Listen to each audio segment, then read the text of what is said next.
제 6장.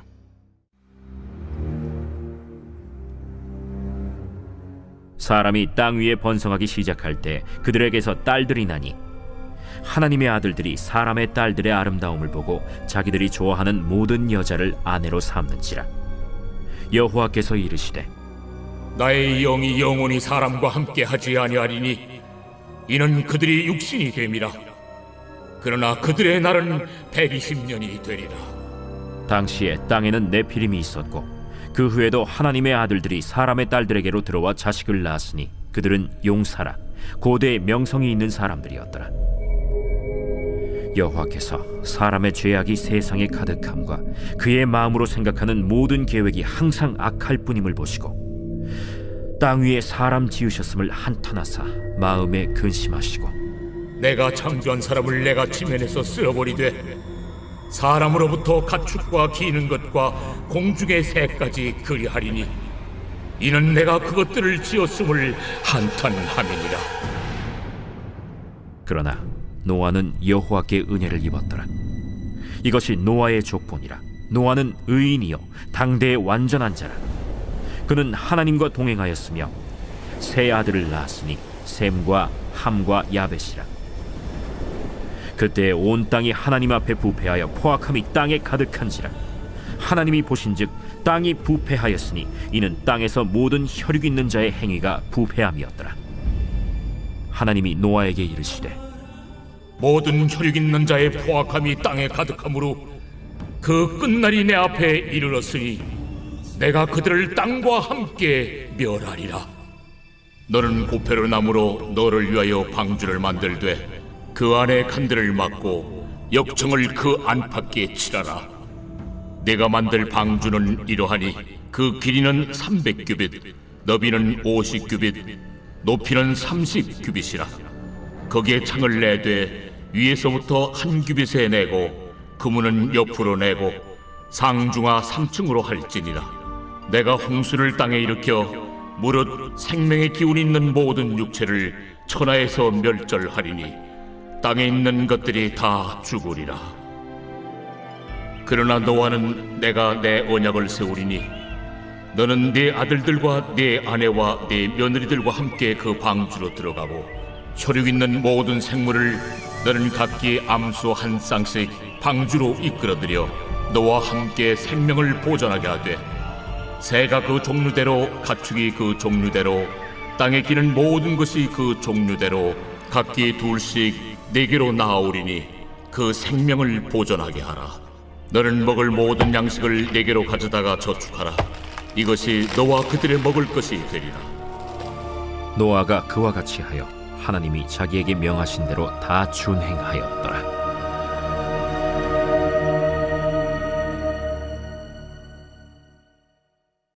할렐루야. 빛이 있으라. 날마다 창세기의 은혜를 함께 누리고 계신지 궁금합니다. 오늘 하루도 정말 하나님의 귀한 창조물로 복된 날을 보내시기를 주님의 이름으로 축복합니다. 오늘 우리가 함께 나눌 말씀은 창세기 6장입니다. 1절. 홍수 이야기가 이제 시작이 되는 거죠. 1절 읽겠습니다. 사람이 땅 위에 번성하기 시작할 때 그들에게서 딸들이 나니. 1절 앞부분에 사람이 땅 위에 번성하기 시작했다. 이거는 이제 창세기 1장에서 하나님께 사람을 창조하시고 주셨던 복이 있었죠. 생육하고 번성하고 충만하라. 그리고 정복하고 다스리라. 이 하나님이 주신 이 복을 이제 떠오르게 하는 바로 그런 한 구절입니다. 그러니까 사람이 땅 위에 번성하였다. 그러니까 이 번성함은 이제 하나님의 은혜죠. 왜냐하면 아담이 범죄함으로 사실은 죽음을 선고받았잖아요. 그런데 하나님께서 이거를 즉각적인 죽음으로 응대하지 않으시고 그 아담에게 또 그 아담의 후손들에게 굉장히 장구한 세월을 살 수 있도록 그 수명을 허락하셨어요. 그래서 그 수명을 살면서 많은 자녀들을 낳게 하신 거죠. 그러니까 죽는 것은 사실이지만 하나님이 그 시간을 주셨다는 거예요. 그래서 결국은 이 땅 위에 번성하기 시작할 때 결국 이 번성함은 곧 하나님의 은혜입니다.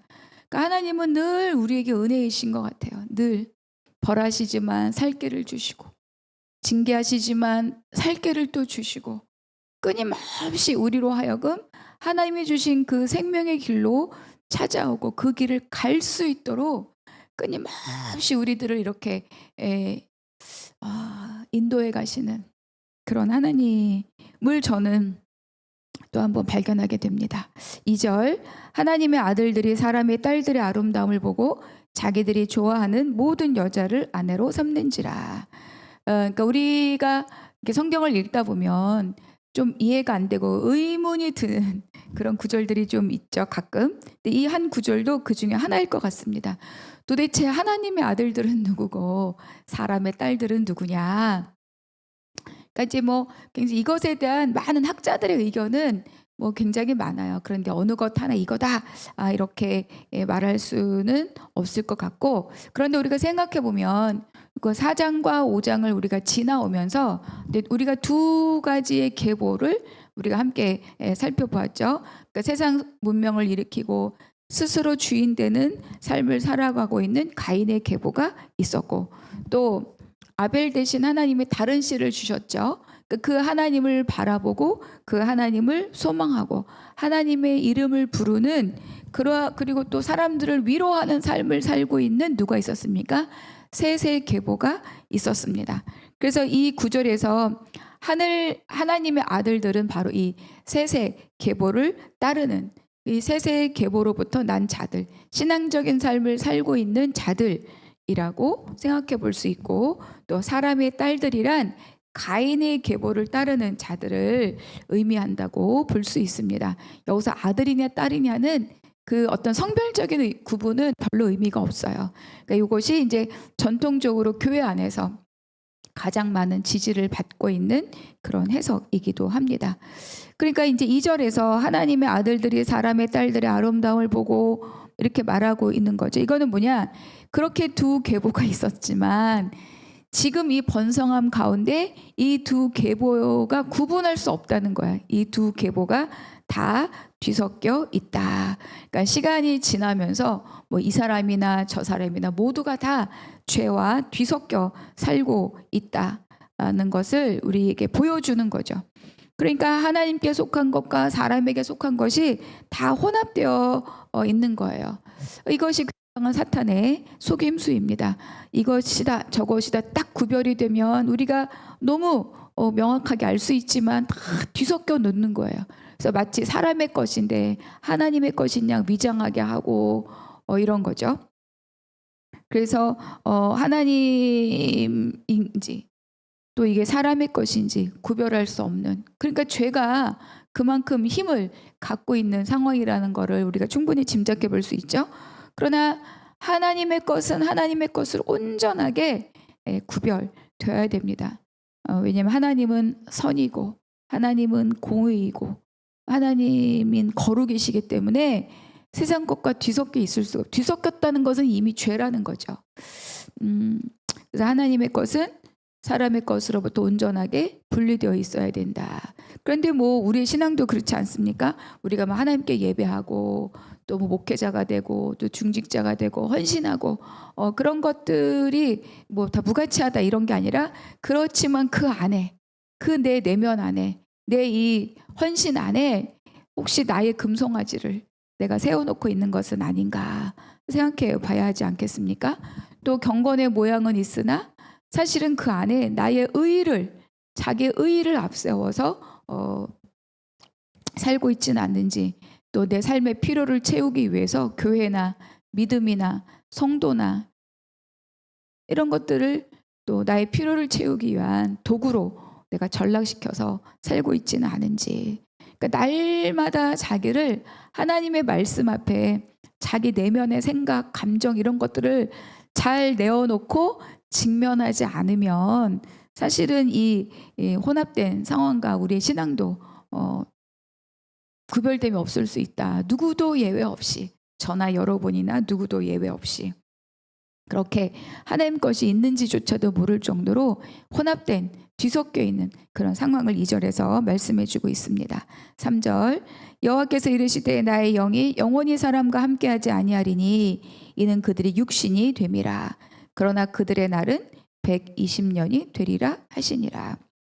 그러니까 막 죄와 뒤섞여 살고 있으니까 이들에게, 이 사람들에게 처음 창조되었던 하나님의 형상으로 창조되었던 그 모든 하나님의 형상, 그 존귀함은 이제는 없는 거죠. 그래서 그들을 육신이 됨이라 이렇게 표현하고 있는 거예요. 그러니까 공동 번역에서는 딱 이 문장을 어떻게 번역하고 있냐면 사람은 동물에 지나지 않는다. 오직 하나님의 형상으로 만들어진 것이 하나님 이 사람의 유일성, 독특성이었는데 이제 그걸 다 잃어버렸으니까 짐승들과 똑같다 이렇게 표현하고 있는 거죠. 그러니까 이렇게 하나님의 형상을 잃어버리고 이런 자들, 이 타락한 자들에게 영원히 하나님의 영으로 함께하지 않을 것이다 라고 하나님은 선언하시면서 그들에게 120년 이렇게 그 기간을 제한하신 거죠. 그러니까 이 120년은 사람의 수명이라기보다는 하나님이 홍수로 다 쓸어버리기로 이제 뒤에서 말씀하시잖아요. 그 시간까지의 기간을 120년이다 이렇게 말씀하고 있는 거죠. 그 홍수 이후에도 120년 넘게 사는 사람들이 있어요. 그러니까 이거는 이때 하나님이 인간의 수명을 120년으로 제한하였다. 이거는 조금 과한 해석이고 하나님이 지금부터 이제 이 내가 쓸어버리기는 기간까지 120년을 두셨다 이렇게 말씀하고 있는 거죠. 그러니까 그 시간 하나님이 죄악을 번성하고 있는 이 사람들에게 부어주시는 사실은 회개의 시간이에요. 이 120년 그때는 끝장난다. 이 120년을 주은 거죠. 그러니까 또 노아는 이 기간 동안에 계속 이제 뒤에서도 나오겠지만 계속 방주를 짓잖아요. 그 방주를 지으면서 노아가 뭘 얘기했겠습니까? 곧 하나님의 심판이 온다. 준비해라, 회개하라. 말씀하지 않았겠습니까? 그 기간 하나님께서 이들에게 다시 생명의 길로 올 수 있는 그 기회가 120년이라고 말씀하고 있는 거죠. 근데 사람들은 듣지 않아요. 그러니까 우리가 출애굽기 말씀을 나눌 때도 애굽에 행했던 10가지 재앙은 10번의 징계와 심판의 의미만 있는 것이 아니라 10번의 기회를 주시는 거죠. 10번의 기회. 사람들은 말 잘 듣지 않아요. 근데 이것에 대해서 나는 지금 교회를 다니고 있고 이렇게 뭐 목회를 하고 사역을 하고 예배를 드리니까 나는 예외다. 그렇게 말할 수 없습니다. 왜 그래요? 하나님이 원하시는 거는 교회를 다니는 사람을 원하시는 게 아니죠. 많은 것을 이루는 자를 원하는 것이 아니다. 하나님께서 원하시는 것은 뭐예요? 예수 그리스도의 장성한 분량만큼 우리가 성숙하고 성장하여서 하나님의 나라를 온전하게 누리는 사람으로 세워지기를 원하시기 때문인 거죠. 6절 7절 같이 읽겠습니다. 땅 위에 사람 지으셨음 한탄하사 마음에 근심하시고 이르시되 내가 창조한 사람을 내가 지면에서 쓸어버리되 사람으로부터 가축과 기는 것과 공중의 새까지 그러하리니 이는 내가 그것들을 지었음을 한탄함이니라 하시니라. 그러니까 사람이 막 번성할수록 아까 1절에 살펴본 것처럼 막 땅의 위의 죄악도 막 번성한 거죠. 그러니까 하나님이 처음 그 사람들을 만드셨을 때 하나님의 형상대로 만들었을 때 하나님의 질서대로 하나님의 섭리대로 하나님의 계획대로 하나님의 운영 방법대로 하나님의 명령대로 순종하며 살 때는 모든 것이 다 평안하고 온전한 선이었던 거죠. 그런데 하나님을 떠나 스스로 세상을 만들어 가려고 하는 그 순간부터 스스로 주인이 되려는 그 순간부터 스스로 무화과 나무 잎으로 치마를 만들어 스스로 수치를 가리려고 하는 그 순간 성을 쌓고 기술을 고안하여서 스스로 사람의 힘으로 세상의 질서를 만들어내려고 하는 그 순간부터 어떻게 됐다? 오히려 악이 번성했다. 그래서 하나님께서는 이 악을 그대로 두실 수 없죠. 그렇죠? 그래서 하나님이 창조하신 모든 것을 다 쓸어버리기로 작정을 하셨습니다. 그러니까 사람뿐만이 아니라 모든 가축과 기는 것과 공중의 새, 하늘의 새와 바다의 물고기와 땅에 기는 모든 짐승들을 정복하고 다스리라. 그러니까 사람의 다스림 아래 있었던 이 피조물들까지 사람이 범죄함으로 이 피조물들도 이 짐승, 가축 이런 것들도 동일하게 하나님의 심판의 대상이 되었다는 거예요. 사람이 온전하게 주님과 있었으면 이 만물들이 그런 심판의 대상은 되지 않았겠죠. 그렇기 때문에 하나님께서 이 결정이 너무너무 고통스러운 결정이었을 것입니다. 그러니까 하나님은 우리 사람의 감정과 다르니까 똑같이 뭐 한탄 막 후회 우리의 감정으로 이거를 이해하면 안 되지만 그러나 우리가 생각해 보면 이럴 수 있잖아요. 하나님이 사람을 만드시고 모든 만물들을 만드시고 얼마나 기뻐하셨습니까? 보시기에 심히 좋았더라. 그 격한 기쁨을 우리는 기억하고 있는데 말씀 속에서 그런데 그거를 다 쓸어버리기로 하셨다. 그러니까 하나님의 마음이 얼마나 고통스럽고 힘겨웠을까. 우리의 표현으로 한다면 그래서 또 이 사람에게 120년의 기회를 주셨습니다. 8절 그러나 노아는 여호와께 은혜를 입었더라. 그 다 죄악에 휩쓸려 있는 그 상황 가운데 한 사람이 있었던 거죠. 그것이 바로 노아입니다. 하나님은 수고롭게 일하는 그 이름대로 수고롭게 일하는 사람들을 위로하는 자 바로 이 노아를 통해서 이 생명의 길을 남기기로 하신 거죠. 그 한 사람이 되었습니다. 9절 이것이 노아의 족본이라 노아는 의인이요 당대 완전한 자라 그는 하나님과 동행하였으며 의인이고 완전한 자이고 하나님과 동행했다. 히브리서에서는 어제도 우리가 잠깐 읽었지만 이 노아를 그래서 의의 상속자다 이렇게 기록하고 있습니다. 그러니까 그의 믿음의 행위로 인해 하나님의 자녀로 인정받고 또 하나님의 의를 상속받을 수 있는 법적 권리자가 되었다. 여러분 법에서 이것은 노아 것이다 라고 탁 판결을 내리면 누구도 거기에 시비 걸 수 없는 거잖아요. 이 법적 권리라는 거는 굉장히 중요한 일이거든요. 너는 나의 상속자야 이렇게 보장을 받았다는 것을 말해줍니다. 누가? 노아가. 14절 너는 고페르나무로 너를 위하여 방주를 만들되 그 안에 칸들을 막고 역청을 그 안팎에 칠하라. 그러니까 믿음으로 노아는 보이지 않는 일 지금 보니까 다 잘 먹고 잘 살고 신나게 살고 있는데 그런데 하나님이 경고를 주시는 거죠. 보이지 않는 이 일에 대한 경고를 이 노아가 받았습니다. 임박한 심판에 대한 징조가 아무것도 없으나 그러나 하나님은 노아에게 아주 구체적인 이 방주의 설계도를 말씀하시고 방주를 만들라고 명령하셨던 거죠. 그러니까 이 방주는 첫 번째는 하나님이 택한 이 노아 그리고 그 가족들을 위한 것이고 또 하나는 뭡니까? 사람이 다스려야 될 또 다스려온 이 생물들을 위한 것이 바로 이 방주인 거죠. 그러니까 방주는 우리가 잘 알고 있는 건 테바. 그러니까 모세의 엄마 요게벳이 갈대 상자를 엮어서 역청을 칠하고 거기에 이제 아기 모세를 담아서 강물에 띄어보내잖아요. 똑같은 단어입니다. 테바. 그러니까 방주는 오직 하나님께 의탁된 무동력의 물체인 거죠. 아무것도 그 안에서 작동할 수 있는 게 없어. 오직 하나님께만 맡겨진 하나님 손에 완전하게 의탁된 것이 바로 이 방주 테바입니다. 그래서 이거는 우리에게 완전히 나의 삶이 주님 앞에 의탁된 그런 것들을 말하기도 하고 또 이 신약 시대에 교회가 바로 이 테바이어야 합니다. 교회는 하나님의 백성들을 양육하고 하나님의 백성을 살리고 복음의 생명을 지키고 또 세상 물결로부터 뒤섞이지 않도록 지키고 보존하는 것이 바로 이 교회의 사명입니다.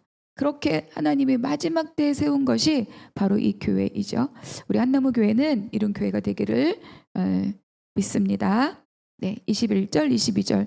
너는 먹을 모든 양식을 내게로 가져다가 저축하라. 이것이 너와 그들의 먹을 것이 되리라. 22절. 노아가 그와 같이 하여 하나님이 자기에게 명하신 대로 다 준행하였더라. 우리가 이 앞전에 출애굽기 말씀을 한 장씩 묵상했는데 모세가 여호와께서 말씀하신 대로 다 준행하였더라. 여호와께서 모세에게 말씀하신 대로 그 구조를 다시 여기서 복붙하여서 보는 것 같은 그런 느낌이 그런 거죠. 노아가 그와 같이 하여 하나님이 자기에게 명하신 대로 다 준행하였더라. 그러니까 하나님이 말씀하시니 노아는 자기의 믿음으로 그 말씀에 순종함으로 응답하였다. 이 한 사람을 통해서 생명이 보존되는 것입니다. 우리가 또 6장을 마무리하면서 6장 안에 오늘 내게 주신 한 구절의 말씀 또 찾아서 묵상하시기를 바랍니다.